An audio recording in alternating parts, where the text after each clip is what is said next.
स्वागत है आपका एनबीटी स्वास्थ्य चर्चा में। ये तो आपने सुना ही होगा कि हेल्थ ठीक तो सब ठीक। आजकल का जो हमारा बदलता लाइफस्टाइल है उसमें बहुत ज़्यादा जो हमारी कॉमन हेल्थ प्रॉब्लम्स हैं वो भी तेज़ी से बढ़ रहे हैं और इसमें एक कॉमन हेल्थ प्रॉब्लम है अस्थमा। वर्ल्ड अस्थमा डे आने वाला है और इसी मौके पर आज हमारे साथ दो खास स्पेशल गेस्ट जुड़े हैं, जिसमें पहले गेस्ट हैं डॉक्टर मयंक सक्सेना जो कि एडिशनल डायरेक्टर हैं, 10 साल से ज़्यादा एक्सपीरियंस्ड हैं और उनकी एक्सपर्टीज़ है पल्मोनोलॉजी, स्लीप मेडिसिन और क्रिटिकल केयर में, जो कि फोर्टिस हॉस्पिटल के साथ जुड़े हुए हैं। हेलो डॉक्टर, स्वागत है आपका हमारे शो में।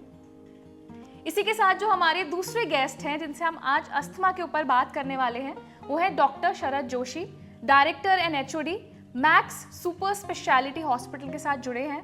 17 साल से ज़्यादा का एक्सपीरियंस रखते हैं और इनकी एक्सपर्टीज है पल्मोनोलॉजी, पीडियाट्रिक पल्मोनोलॉजी में। हेलो डॉक्टर, स्वागत है आपका हमारे खास शो में। डॉक्टर शरद, सबसे पहला सवाल मेरा आपसे ये है कि अस्थमा को लेकर बहुत सी ऐसी चीज़ें हैं, जैसे अस्थमा कैसे कॉज होता है और इनके ट्रिगर पॉइंट्स क्या हैं, किन वजहों से अस्थमा होता है, प्लीज़ हमें इस पर थोड़ा एक्सप्लेन करें। अस्थमा एक एलर्जिक कंडीशन है। इसमें जेनेटिक ससेप्टिबिलिटी है जो कि रोल प्ले करती है और साथ में कुछ एनवायरमेंटल फैक्टर्स हैं। वो एलर्जन्स जो चारों तरफ एनवायरनमेंट में हैं उनकी वजह से अस्थमा के एपिसोड्स या एग्जर्बेशंस प्रेसिपिटेट करते हैं। अब ये एपिसोड्स जिन एलर्जन्स से होते हैं वो पोलन्स हो सकते हैं, डस्ट हो सकती है, वो एनिमल डेंडर्स हो सकते हैं, एक्सरसाइज हो सकती है, सीजनल चेंजेस हो सकते हैं या टेम्परेचर फ्लक्चुएशंस हो सकते हैं। तो किसी भी तरह के ट्रिगर की वजह से अस्थमा प्रेसिपिटेट हो सकता है। डॉक्टर, मेरा दूसरा सवाल है कि कौन सी एज में अस्थमा स्टार्ट होता है या फिर कौन सी ऐसी उम्र होती है जब अस्थमा के जो सिम्टम्स हैं वो दिखने स्टार्ट होते हैं? आमतौर पे हम लोग देखते हैं कि अस्थमा किसी भी एज में आ सकता है। ज़्यादातर ये बच्चों की एज में हम लोग देखते हैं इनिशियल सिम्टम्स आने शुरू हो जाते हैं और काफ़ी बार ऐसा होता है कि सिम्टम्स आइडेंटिफाई भी नहीं हो पा रहे होते हैं कि बच्चों को बार बार खांसी आना, सांस फूलना। कई बार ऐसा होता है कि बच्चे के पेरेंट्स से बोलते हैं बच्चे को बार बार निमोनिया बन जाता है, बच्चे को बार बार सर्दी लग जाती है, तो ये पसली चलने लगती है। तो ये लक्षण होते हैं बच्चों में अस्थमा की शुरुआती में हम लोग देखते हैं। साथ साथ में छींके आना, बहुत जल्दी जल्दी खांसी होते रहना, हर लगभग कुछ टाइम पे नेबुलाइजेशन वगैरह मेडिसिन की ज़रूरत पड़ना, ये सब लक्षण होते हैं अस्थमा के। और ये आमतौर पे बच्चों के एज से स्टार्ट हो जाता है। बट आज की डेट में हम लोग देख रहे हैं क्योंकि वातावरण बदल रहा है सब चीज़ें, तो in fact young age adolescent asthma भी हम लोग काफ़ी देख रहे हैं। साथ साथ में लेट ऑनसेट अस्थमा भी आजकल हम लोग काफ़ी देखते हैं, जहाँ पे आमतौर पे 50-55 ईयर्स तक सब सही रहता है, लेकिन उसके बाद से सिम्टम्स होने स्टार्ट हो जाते हैं अस्थमा के। तो इसकी कोई स्पेसिफिक एज नहीं है कि इस एज में अस्थमा होगा या इस एज में नहीं होगा। आमतौर पे किसी भी एज पे हम लोग स्टार्टिंग पॉइंट देख सकते हैं इसका। डॉक्टर, मेरा नेक्स्ट क्वेश्चन है कि अस्थमा को लेकर जैसे कोई इमरजेंसी होती है तो उसमें ब्रीथिंग टेक्निक जो होती है वो क्या रहती है, और साथ में ऐसे हम क्या चेंजेस कर सकते हैं जो अस्थमा में जो लाइफ रिस्क होता है उसको कम करें? देखिए, सबसे इम्पॉर्टेंट है कि रिस्की सिचुएशन में या अस्थमा के एग्जर्बेशन में रेस्क्यू मेडिसिन और कंट्रोलर मेडिसिन आपकी चलती रहेंगी, उनको बंद नहीं करना। अगर ब्रीदिंग टेक्निक की बात करें तो अस्थमेटिक पेशेंट्स शैलो और रैपिड ब्रीथ करते हैं, बट उसको कंट्रोल करने के लिए एक्चुअली उन्हें स्लो और डीप ब्रेथ की प्रैक्टिस करनी चाहिए। दूसरा, जब एपिसोड ज़्यादा होते हैं तो पर स्लिप ब्रीदिंग होती है, जिसमें नाक से गहरी सांस अंदर खींचना है और मुंह से धीरे धीरे उसे बाहर छोड़ना है, जैसे आप एक कैंडल को बुझाने के लिए छोड़ते हैं। तो पर स्लिप ब्रीदिंग एक अलग टेक्निक है जिससे आप अस्थमा एग्जर्बेशन में पेशेंट को हेल्प दे सकती है। तीसरा, डायफ्रैग्मेटिक ब्रीदिंग होती है, जिसमें एक हाथ आप चेस्ट पर रखते हैं, एक हाथ पेट पर रखते हैं, और जब भी आपको लगे कि आपको सांस फूल रही है या अस्थमा प्रेसिपिटेट हो रहा है तो आप पेट को फुलाते हुए लंबी गहरी सांस खींचें और धीरे धीरे सांस को छोड़ें। तो ये कुछ बेसिक ब्रीदिंग टेक्निक्स हैं जो हेल्प कर सकती है, बट किसी भी एग्जर्बेशन में दवा का रोल बहुत इंपॉर्टेंट रहेगा।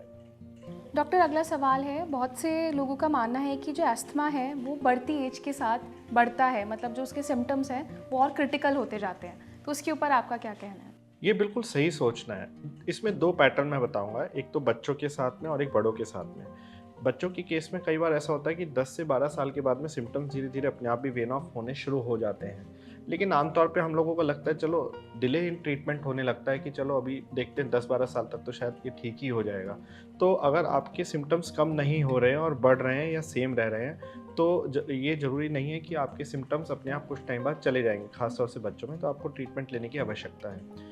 दूसरा केस जो आपने केस सिनेरियो बताया जिसमें सिम्टम्स जैसे जैसे ड्यूरेशन बढ़ेगा वैसे वैसे लंग्स पे प्रभाव और दुष्प्रभाव पड़ना चालू हो जाता है, ये बिल्कुल सही बात है, क्योंकि रीमॉडलिंग ऑफ एस्थमा एक चीज़ होता है जिसमें कि हम लोग देखते हैं ड्यूरेशन जैसे जैसे बढ़ता है वो ऑब्स्ट्रक्शन जहाँ पे सांस लेने में प्रॉब्लम आ रही है वो फिक्स होने लग जाती है, जिसकी वजह से इनफैक्ट दवाइयों का रिस्पॉन्स भी स्लो डाउन हो जाता है, धीरे धीरे जो सिम्टम्स हैं वो भी प्रोग्रेस करने लगते हैं।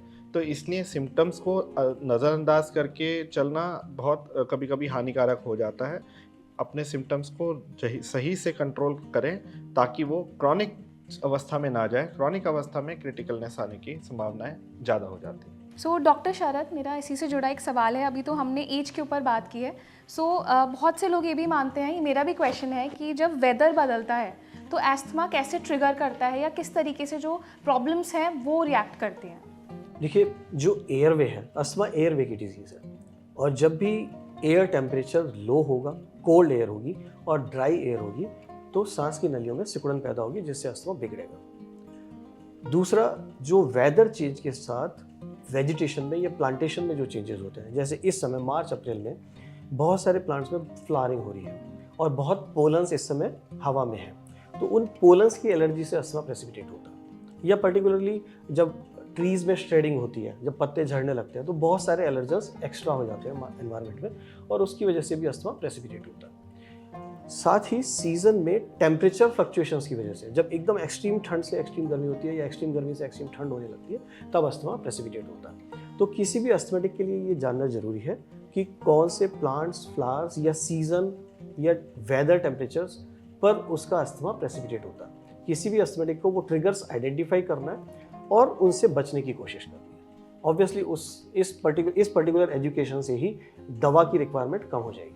Thank you doctor. जैसे कि डॉक्टर ने बहुत अच्छे से समझाया कि जब वेदर चेंज होता है तो एजुकेशन बहुत ज़रूरी है, ये पता होना ज़रूरी है कि वेदर चेंज हो रहा है तो हमें क्या प्रिकॉशंस रखने हैं। इसी के साथ डॉक्टर मयंक, मेरा नेक्स्ट क्वेश्चन है कि किस तरीके के इन्हेलर्स हमें यूज़ करने चाहिए और उसको इस्तेमाल करने का सही तरीका क्या होगा? देखिए, इन्हेलर्स आज की डेट पे हम लोग देखते हैं पेशेंट तरह तरह के इन्हेलर आ गए हैं मार्केट में, और सब मेडिसिन का एक अपना अलग रोल और अपना एक अलग ड्यूरेशन ऑफ इम्पैक्ट और ड्यूरेशन ऑफ टाइमिंग है कि कब कैसे क्या है। तो एक तो मेंटेनेंस थेरेपी होती है इसमें और एक रिलीवर थेरेपी होती है। मेंटेनेंस होती है जो इसको कंट्रोल करके रखती है, जो कि उसको आपको एक सतत एक मेंटेन रखेगी कि ताकि सांस में जो फ्लक्चुएशंस है वो ना हो। फिर भी अगर फ्लक्चुएशन होता है कुछ कुछ तो उसमें रिलीवर का उपयोग करा जाता है। मेंटेनेंस जो थेरेपी होती है उसमें आज की डेट में हम लोग जो दवाई देखते हैं उसमें 2 कॉम्बिनेशन मेडिसिन होता है, जिसमें एक बहुत हल्की छोटी मात्रा में एक स्टेरॉइड का रोल रहता है और एक उसमें ब्रोंकोडायलेटर, दोनों का कॉम्बिनेशन होता है। और जो हम लोग ज़्यादातर यूज़ करते हैं वो लॉन्ग एक्टिंग वैरायटी की मेडिसिन होती हैं, जो कि आपको या तो सुबह शाम या दिन में एक बार 24 आवर्स एक्टिंग और 12 आवर्स एक्टिंग मेडिसिन होती हैं, जो कि आपके जो डॉक्टर आपको प्रिस्क्राइब कर रहे हैं आपके सिम्टम्स और आपकी रिपोर्ट्स देख के उस हिसाब से आपको लेना होगा। आमतौर पे पेशेंट इसमें गड़बड़ी क्या होती है, पेशेंट को जहाँ लगने लगता है अब तो मैं ठीक हूँ और वो दवाइयाँ स्किप करने लग जाते हैं। तो जैसे किसी को बीपी का रोग है, शुगर का रोग है और दवाई अगर स्किप करेंगे तो अमूमन वो बीपी बढ़ेगा, शुगर, ऐसे ही अस्थमा का रोग भी होता है जहाँ पे हम दवाई स्किप करना शुरू कर देंगे तो वहाँ पे सिम्टम्स ही प्लस माइनस करना शुरू कर देते हैं। फिर वहाँ पे हमें ट्रस्ट ऑफ थेरेपी खत्म हो जाता है कि अरे मैं तो इन्हेलर भी ले रहा हूँ तब भी आराम नहीं है, जबकि आप स्किप कर रहे हैं डोजेस। तो इसलिए अपने डॉक्टर्स से आपने जिसने इन्हेलर प्रिस्क्राइब किया है उनसे समझ के प्रॉपरली लेना ज़रूरी है। अब दूसरे भाग में आपका जो क्वेश्चन है इन्हेलर लेने का सही तरीका, बहुत ज़रूरी है। अगर आपका इन्हेलर आपने लिया है, 2-3 टाइप के इन्हेलर्स आज की डेट में आते हैं। एक तो जो हमने ट्रेडिशनल देखे हैं दबाने वाले इन्हेलर होते हैं, एक इन्हेलर होता है जो कि कैप्सूल डाल के और मैकेनिज्म से सांस खींचने वाले मैकेनिज्म होता है। तीसरे आजकल कुछ ऑटोमेटिक इन्हेलर भी आ रहे हैं। जो नॉर्मली दबाने वाले इन्हेलर होते हैं वो डायरेक्ट कई बार लोग ले रहे होते हैं, जो कि सही तरीका नहीं होता। उसको एक स्पेसर डिवाइस, एक बीच में एक स्पेसर डिवाइस होती है, बॉटल होती है, उसमें लगा के लेना होता है, जो कि आमतौर पे ज़्यादातर लोग मिस आउट कर रहे होते हैं। इवन नॉर्मल हम लोग देखते हैं फिजिशियन जो हमारे सब हैं, वो भी कभी कभी मिस आउट इस चीज़ को करते हैं। तो उनके लिए भी संदेश है कि स्पेसर के साथ में इनहेलर देना एक सबसे उपयुक्त और सबसे सही तरीका है। दूसरा रोटा कैप्स वाले फॉर्मेट आ गया और ऑटोमेटिक इनहेलर। तो वो आप डॉक्टर जो आपको इनहेलर लिख रहा है, कोई भी इनहेलर लिख रहा है, आप उससे डॉक्टर से समझ के जरूर जाएं।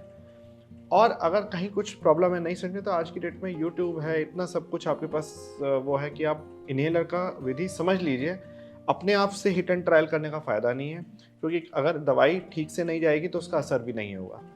और एक लास्ट चीज़ मैं और ऐड करूँगा, इनहेलर लेने के बाद कुल्ला करना बहुत ज़रूरी है, माउथ को रिंस करना बहुत ज़रूरी है, क्योंकि कई बार मुंह के टेस्ट चेंज होना, मुंह में अल्सर होना, इस टाइप के इन्फेक्शंस वगैरह के रिस्क थोड़े बढ़ जाते हैं।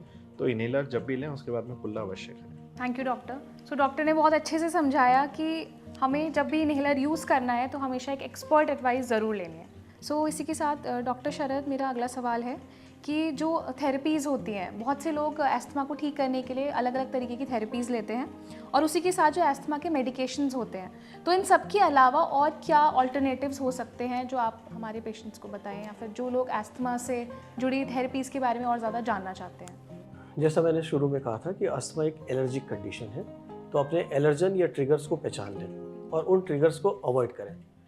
बहुत से लोग हैं जिन्हें ये नहीं पता है कि घर में धूप, कपूर, अगरबत्ती जलाना ठीक नहीं है, उससे सांस की तकलीफ बढ़ती है, उससे अस्थमा बिगड़ सकता है। जो अस्थमेटिक्स हैं उनको टिपिकली पैक घर में नहीं होने चाहिए, कारपेट नहीं होना चाहिए, क्योंकि इससे डस्ट बढ़ती है और आपका अस्थमा प्रेसिपिटेट हो सकता है। इन्फॉर्मेशन इंपॉर्टेंट है, एजुकेशन इंपॉर्टेंट है। मेडिसिन एलोपैथी में जैसा डॉक्टर मयंक ने बताया कंट्रोलर मेडिसिन और रेस्क्यू मेडिसिन हैं। ऑल्टरनेट मेडिसिन जैसे कुछ लोग ओवर द काउंटर किसी और थेरेपी को लेने लगते हैं और पता लगता है कि उसमें ओरल स्टेरॉइड्स डले हुए थे, क्योंकि वो ऑफ लेबल मेडिसिन हैं जिनमें कुछ मेंशन नहीं होता कि इसका कंटेंट क्या है, और बाद में पेशेंट को एक्चुअली अस्थमा इंप्रूव भी नहीं होता और उस मेडिसिन का साइड इफेक्ट भी झेलना पड़ता है। तो इस तरह के किसी भी चक्कर में पेशेंट को नहीं पड़ना चाहिए। रादर स्पेशलिस्ट से मिलके इनहेल्ड मेडिसिन लीजिए, वो बेस्ट है अस्थमा के लिए। जब से इनहेल्ड मेडिसिन, इनहेलर्स या रोटा कैप्स जैसी चीज़ें आई हैं, तब से अस्थमा की मॉर्टेलिटी कम हो गई है, अस्थमा का प्रोग्रेशन कम हो गया है। तो ये बहुत ज़रूरी है कि जो स्टैंडर्ड रिजीम्स हैं हम उस पर स्टिक करके चलें। जो अल्टरनेटिव रिजीम्स हैं और ये अल्टरनेट मेडिसिन ट्राई कर रहे हैं, वो पेशेंट्स एक्चुअली अपनी बीमारी के साथ और अपनी जान के साथ खिलवाड़ कर रहे हैं। बहुत सही कहा है आपने, क्योंकि आज के टाइम में बहुत से लोग शॉर्टकट्स ढूंढते हैं कि बीमारी जो है उसको जल्दी क्योर करने की वजह से वो ऑल्टरनेटिव थेरेपीज़ लेते हैं। लेकिन आपका मानना ये है कि हम थेरेपी ना लेकर अपने जो प्रिकॉशंस हैं वो ज़्यादा मेंटेन करके रखें। सो इसी के साथ एक सवाल मेरा है डॉक्टर मयंक, ये बहुत ही कॉमन सवाल है, बहुत लोगों के मन में आता है और बहुत से लोग इसको डिस्कस भी करते हैं कि एस्थमा में एक्सरसाइज करना कितना सेफ़ है।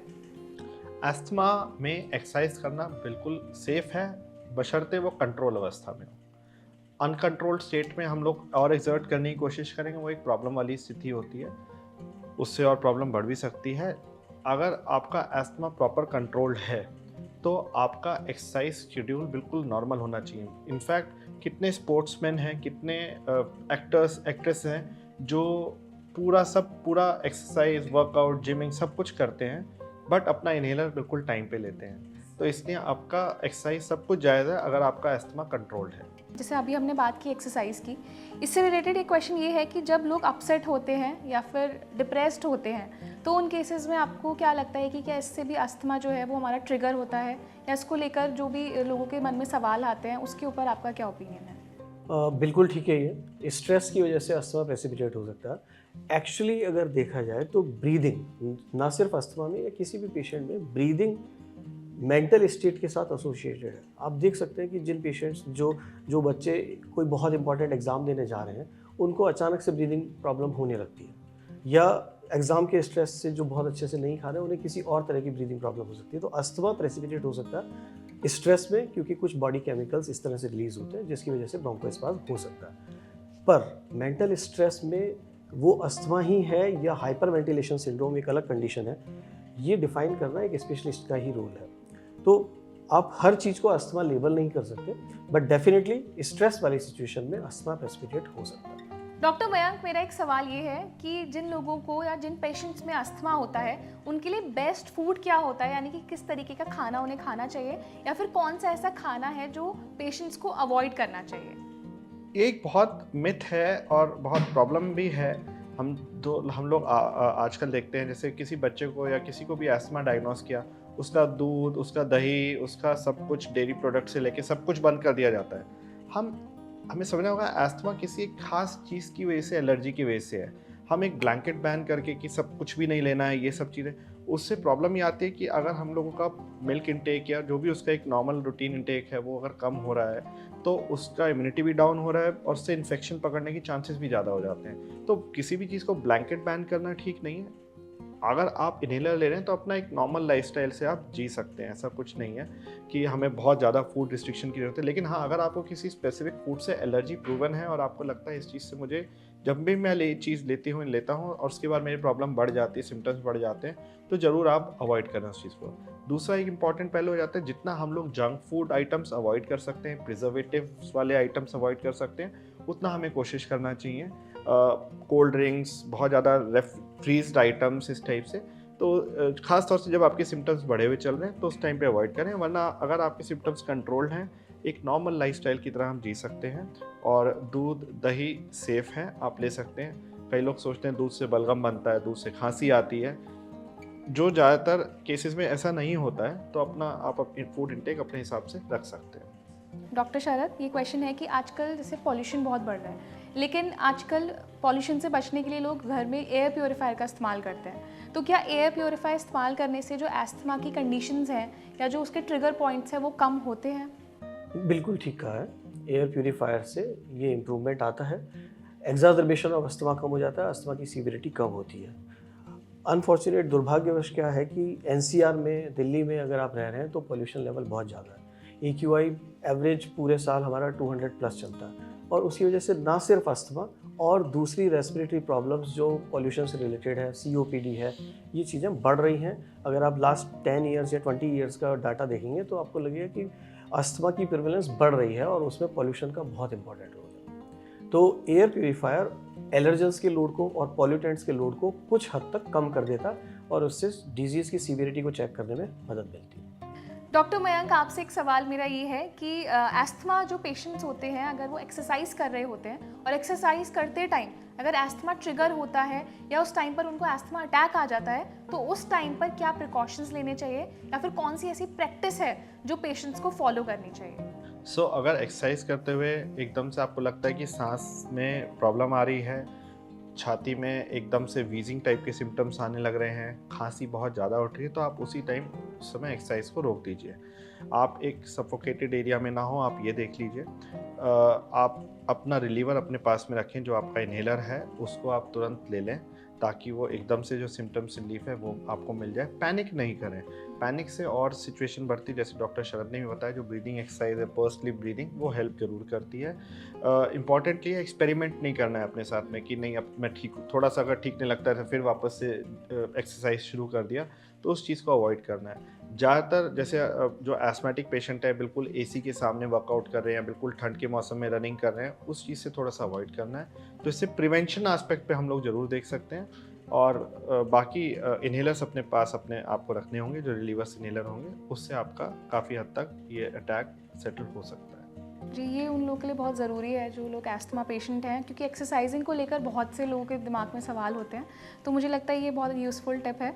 इसी के साथ डॉक्टर शरद, मुझे जानना है कि बहुत, जैसे हमने क्लाइमेट पे बात की थी, वेदर कंडीशंस पे बात की थी, जो अस्थमा पेशेंट्स होते हैं उनके लिए बेस्ट क्लाइमेट क्या होता है? किसी भी अस्थमा पेशेंट के लिए, और स्पेशली वो पेशेंट्स जिनको सीजनल अस्थमा है, अच्छा होगा कि वो ऐसी लोकेशन में रहें जहाँ क्लाइमेट चेंजेस बहुत मिनिमल हैं या बेस लाइन टेम्परेचर्स मेंटेन रहते हैं, जैसे ट्रॉपिकल एरियाज़ हैं। अगर हम दिल्ली NCR की बात करें तो यहाँ टेम्परेचर फ्लक्चुएशंस बहुत ज़्यादा हैं। जब विंटर्स होती है तो एक्सट्रीम विंटर्स होती है और टेम्परेचर 5 डिग्री से नीचे चला जाता है। जब समर्स होती है तो एक्सट्रीम समर्स होती है, टेम्परेचर 45 डिग्री से ऊपर चला जाता है। साथ ही ड्राइनेस, पोल्यूशन, ये भी NCR में बहुत ज़्यादा है। तो अस्थमेटिक पेशेंट्स में या किसी भी रेस्पिरेटरी पेशेंट्स में इस तरह के एक्सट्रीम फ्लक्चुएशंस ठीक नहीं होते। जो क्लाइमेट रेस्पिरेटरी पेशेंट्स को या अस्थमेटिक पेशेंट को सबसे ज़्यादा सूट करेगा, डेट विल बी स्टैटिक और ट्रॉपिकल टेम्परेचर्स। डॉक्टर मयंक, एक आखिरी सवाल है मेरा और ये काफ़ी ज़रूरी है जानना। जैसे आजकल लोगों का लाइफस्टाइल बहुत बदल रहा है, तो स्पेशली वो लोग जिन लोगों को एस्थमा होता है, जिन पेशेंट्स को एस्थमा होता है, उन लोगों को अपने लाइफस्टाइल में क्या बदलाव करने चाहिए और लाइफस्टाइल में क्या चीज़ें ऐड करनी चाहिए, तो वो प्लीज़ हमें बताइए। हमने कोविड के बाद देखा लोगों का ज़्यादातर वर्क फ्रॉम होम और इसकी वजह से सीडेंटरी लाइफस्टाइल ज़्यादा हो गया है। स्ट्रेस लेवल्स भी बढ़े हैं और पूरा दिन बैठना, सुबह से लेकर शाम तक, फूड हैबिट्स चेंज हो गई हैं, खाने का टाइम बदल गया है, स्मोकिंग का इंसिडेंस काफ़ी बढ़ गया है। तो ये सारे फैक्टर्स की वजह से ओवरऑल हेल्थ स्टेटस डाउन तो हुआ है, साथ साथ जो प्री एग्जिस्टिंग डिजीज, चाहे वो एस्थमा या कोई भी और रोग है, उसमें भी हमारा जो फ्लक्चुएशंस है वो भी बढ़ा है। इसलिए बहुत ज़रूरी है अपना एक शेड्यूल अपना सही रखना, आपकी जो फूड टाइमिंग्स है वो सही रहे। एसिडिटी भी एस्थमा को प्रेसिपिटेट करती है, तो इसलिए वो भी आपका ठीक रहना चाहिए, पाचन क्रिया भी। एक्सरसाइज बहुत ज़रूरी है, न्यूट्रिशन बैलेंस्ड रहे, बाहर की चीज़ें जैसे मैंने बताया वो कम रहे। ओवरऑल अपने लिए भी बॉडी के लिए टाइम निकालना ज़रूरी कि योगा, प्राणायाम, एक्सरसाइज सब कुछ करें। स्मोकिंग एक बहुत प्रॉब्लम वाली चीज़ है। अगर एस्थमा है, एस्थमा नहीं भी है, इनफैक्ट फैमिली मेम्बर्स को किसी को एस्थमा और कोई भी घर में स्मोकिंग कर रहा है, उससे भी उसमें प्रेसिपिटेशन आ सकता है। तो इसलिए अगर कोई भी घर में स्मोकिंग करता है वो उसके लिए या किसी फैमिली मेम्बर के लिए बिल्कुल ठीक नहीं है। और आगे चल के सीओपीडी एस्थमा ओवरलैप सिचुएशन भी होती है जो कि और मैनेज करना मुश्किल होता है, तो इसलिए स्मोकिंग बिल्कुल नहीं करना चाहिए। और दूसरा अपना बाकी जो लाइफस्टाइल है वो बिल्कुल स्मूथ रहे, अच्छे से सोइए, खाइए, पीजिए और एक्सरसाइज करिए। That's the way forward. तो ये थे हमारे एस्थमा से रिलेटेड सारे सवाल जिनके आंसर्स हमें डॉक्टर ने दिए। तो इसी के साथ हम दोनों ही डॉक्टर से आज एक हेल्थ टिप लेंगे जो आपके लिए और हम सब के लिए बहुत ज़्यादा यूज़फुल होगी। सबसे important, denial is not answer. उससे भागना नहीं है और आंख बूंदना नहीं है, इसके बारे में जानना है। आप अपने ट्रिगर्स को पहचान लीजिए, उनको अवॉइड करिए, अस्थमा परेशान नहीं करेगा। आप अस्थमा की मेडिसिन रेगुलर लीजिए और एक्सपर्ट एडवाइस के साथ लीजिए, अस्थमा आपको कभी परेशान नहीं करेगा। तो इम्पॉर्टेंट है कि आप दवा से जुड़े रहें, अपने एक्सपर्ट की एडवाइस को फॉलो करें और ट्रिगर्स को पहचान लें। डिजीज़ से डरने की ज़रूरत नहीं है, समझने की ज़रूरत है। Thank you doctor. और इसी के साथ डॉक्टर मयंक, आप इसमें क्या ऐड करना चाहेंगे? जी, जैसे मैं एक आमतौर पे कहावत जैसे बोलते हैं कि सांप को रस्सी बोल देने से सांप रस्सी में तब्दील नहीं हो जाता, जैसे डॉक्टर शरद ने बताया, एस्थमा को एस्थमा समझना पड़ेगा। उसका एक लॉन्ग टर्म ट्रीटमेंट होता है, ट्रीटमेंट प्लान होता है। वो 5 दिन में या 4 दिन में ठीक होने वाली चीज़ नहीं है। उसको हमने को लगातार एक ट्रीटमेंट की ज़रूरत पड़ती है। इन्हेलर का कोई एडिक्शन नहीं होता। एक आमतौर पे मिथ्या ये भी है कि इन्हेलर शुरू हो गया तो ये लाइफ लॉन्ग चलेगा, ऐसा नहीं है। हम लोग काफ़ी हद तक पेशेंट का इन्हेलर डीएस्केलेट करके रोक भी पाते हैं। तो इसलिए घबराएं नहीं। अगर एस्थमा कोई डायग्नोसिस भी आ रहा है तो उसको प्रॉपरली अच्छे से मैनेज होता है तो चीज़ें ठीक भी रहती हैं। और अपने सिम्टम्स पे वॉच रखना इंपॉर्टेंट है, इन्हेलर टाइम पे लेना इंपॉर्टेंट है और सही टेक्निक से लेना इंपॉर्टेंट है। और एनुअल फ्लू वैक्सीनेशन से भी काफ़ी हद तक आप अपने आप को इन्फेक्शन से बचा सकते हैं। तो इन्हेलर लीजिए और एस्थमा पेशेंट हमेशा के लिए स्वस्थ रह सकते हैं। तो जैसा कि सुना आपने, आज हमने बात की एस्थमा के ऊपर। एस्थमा से जुड़े इतने सारे सवाल जो अक्सर हमारे मन में आते हैं कि लाइफस्टाइल कैसे फॉलो करना है, एस्थमा होता कैसे है, किन लोगों में एस्थमा होता है, किन चीज़ों से एस्थमा ट्रिगर होता है, और अगर किसी पेशेंट में एस्थमा है तो उन्हें किन बातों का ध्यान रखना चाहिए। तो ये थी हमारी आज की स्वास्थ्य चर्चा, लेकिन ऐसे ही और एपिसोड्स हम आपके लिए लाते रहेंगे। तो आज के लिए इतना ही। ऐसे और एपिसोड्स आप देखना चाहते हैं तो हमारे चैनल को सब्सक्राइब भी करें। मिलते हैं नेक्स्ट एपिसोड में।